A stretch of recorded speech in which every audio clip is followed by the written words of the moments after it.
su suna jam'iyyar PDP amma da zafi yayi yawa da rigima ta yi yawa da aka yi musu kutufo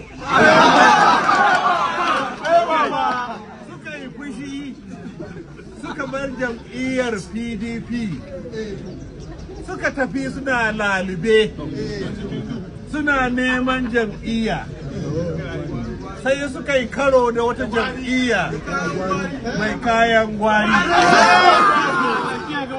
suka da wannan jam'iyya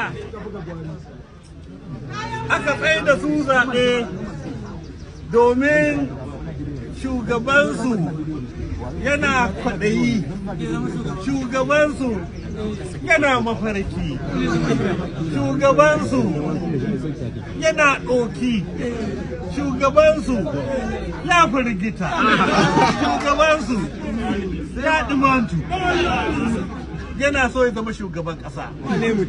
Wannan ya ta ce ga takara ka zo kai shugaban ƙasa.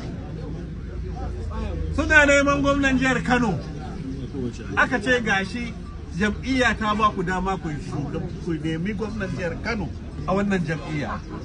Amma kuskuren da suka yi lokacin da suka shiga wannan jam'iyya, hukumar zaɓe ta riga ta rufe littafinta na karɓar 'yan takara daga jam'iyyu. Amma saboda sun riga sun makance, saboda ba su da ilimi, saboda su bundin ne, ba su lura da wannan ba, suka je suka shiga takara ba tare da sun yi lissafi ba. Ashe ba su san cewa mu mun yi shiru, mu mun yi likimo.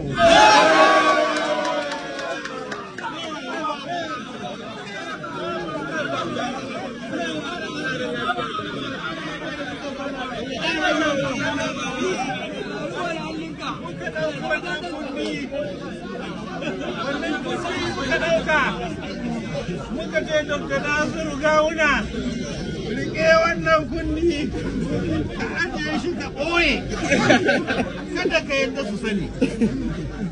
Saboda haka da muka kai ƙara muka ce mu ba mu ma yadda su jam'iyya ta tsaye da su takara ba, domin lokacin da aka rufe karɓar 'yan takara daga jam'iyya